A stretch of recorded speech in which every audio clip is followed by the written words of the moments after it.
Halo pengguna YouTube setia, kembali lagi bersama channel Aryu Hardware. Dalam kesempatan kali ini saya akan menyampaikan berita-berita terhangat, terupdate mengenai meninggalnya Brigadir J. Sebelum kita lanjut ke pembahasan, sebaiknya saya sampaikan agar tetap tekan tombol subscribe dan nyalakan tombol lonceng notifikasinya, agar tidak ketinggalan berita-berita terupdate dari saya. Oke, kalau sudah subscribe, mari kita saksikan berita tentang kasus Brigadir J. Sampai detik ini belum kelar juga. Baradae alias Barada Rikal Eliezer telah ditetapkan sebagai tersangka kasus tewasnya Brigadir J oleh Bareskrim Polri Rabu 3 Agustus 2022. Direktur Tindak Pidana Umum Bareskrim Polri Brigjen Andi Rian Jadi mengatakan Baradae disangkakan dengan pasal 388 Juston pada pasal 55 dan 56 KUHP. Dengan pasal tersebut maka Baradae terancam hukuman paling lama 15 tahun penjara. Karenanya saat ini hampir dapat dipastikan bahwa Baradae bebas dari jeratan dugaan pembunuhan berencana sebagaimana yang ditunjukkan oleh kuasa hukum keluarga Brigadir J, Kamarudin Simanjuntak. Sementara itu, Ketua Polisi IPB Sugeng Teguh Santoso pun ikut angkat suara mengenai kasus Brigadir J. Sugeng mengatakan sejak awal kematian Brigadir J diumumkan ke publik, ia sudah merasakan aneh dengan kasus tersebut. Alasannya, kata Brigadir J, melakukan pelecehan terhadap Nyonya Putri dan juga mengancam. Kemudian dia menembak 7 peluru, ditembak 5 peluru.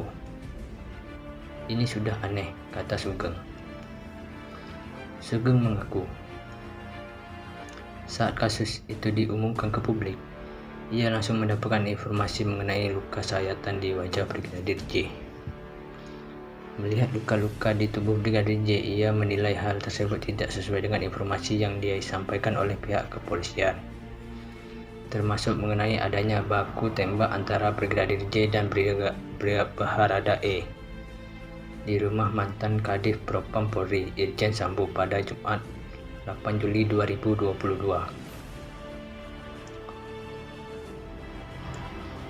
Tapi informasinya ditembak sudah tak matching tuturnya. Sugeng pun mempertanyakan seorang yang sudah 2 tahun bekerja sebagai ajudan Verdi Sambo sekaligus sopir pribadi berani melakukan pelecehan seksual. Yang saya pikir adalah orang ini pada saat melakukan itu terjadi perubahan psikologis mendadak. Mungkin dia minum obat atau kesempatan. Gak mungkin dalam keadaan ordinari, ucapnya. Ia menjelaskan untuk melakukan profiling terhadap psikologis seorang. Hal ini bisa dilakukan melalui alat komunikasi. Namun lagi-lagi kejanggalan ditemukan dari komunikasi Brigadir J dengan keluarga. Hanya berselang beberapa jam sebelum kejadian, Brigadir J mengaku kepada keluarga bahwa dirinya disayang oleh keluarga Verdi Sambo. Jadi yang saya lihat ini adalah ada yang ganjil. Dan juga biasanya tindakan pelecehan seksual kan dilakukan dari orang posisinya tinggi kepada bawah, subordinatif. Ini tidak. Jadi saya bilang ini ada keanehan.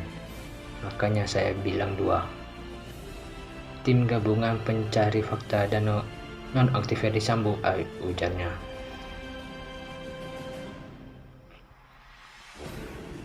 Karena tidak jelas secara terbuka kewenangannya sampai di mana, ucapnya.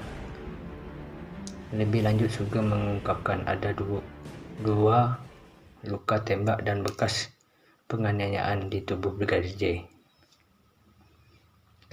Karenanya, hal ini harus dijadikan sebagai faktor penyebab kematian.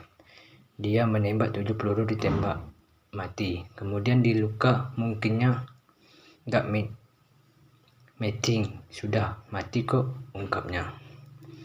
Berdasarkan luka-luka yang ada di tubuh jenazah, Sugeng menduga Brigadir J mendapat luka sobekan dalam posisi berdiri.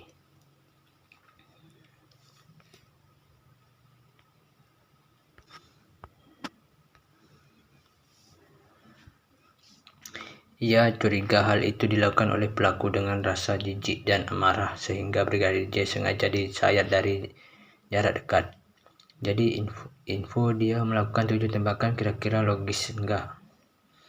Itu sudah enggak masuk akal, bos, tegas Sugeng. Menurutnya, setelah disayat dari jarak dekat, Brigadir J langsung dieksekusi tanpa perlawanan sedikit pun. Mungkin itu saja yang dapat kami